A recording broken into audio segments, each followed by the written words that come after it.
नमस्कार सम्पूर्णमा स्वागत छ तपाईहरुलाई हाम्रो YouTube च्यानलमा। हाम्रो YouTube च्यानल सब्स्क्राइब गर्नुभएको छैन भने कृपया हाम्रो YouTube च्यानललाई सब्स्क्राइब गर्नुहोला र भिडियोलाई एक लाइक र भिडियो मन परे शेयर गर्न नभुल्नुहोला। ICC men's cricket World Cup league 2 अन्तर्गत नेपालले जुन 2025 मा स्कटल्यान्डमा प्रतिस्पर्धा गर्दैछ। नेपाल टिमको स्क्वाड घोषणा भइसकेको छ। कप्तान रोहित पौडेलको नेतृत्वमा टिम घोषणा भएको छ। तपाईहरुलाई कप्तान को हुनुपर्छ जस्तो लाग्छ? स्क्वाडमा रहेका छन् रोहित पौडेल, क्याप्टेन दिपेन्द्र सिंह एरी, भोइस क्याप्टेन आसिफ शेख, कुशल भोतेल, अनिल शाह, भीम सार्के, आरिफ शेख, बसिर अहमद, कुलसन शाह, सन्दीप लामिछाने, सम्फार खामी, करण केसी, ललित नारायण राजवंशी, नन्दनी आजाद, रिजन ढकाल आदि टिममा अटाउन सफल भएका छन्। तपाईहरुलाई स्क्वाडमा को हुनुपर्थ्यो आफ्नो स्क्वाड कमेन्ट गर्न नभुल्नुहोला। के यी खेलाडीहरूले ब्याटिङ र बलिङमा उत्कृष्ट प्रदर्शन गर्लान् त? तपाईहरुलाई के लाग्छ?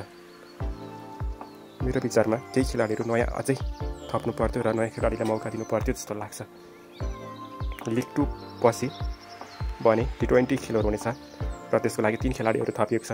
किरण ठकुरमा, लोकेश पम र रूपेश के सिंह।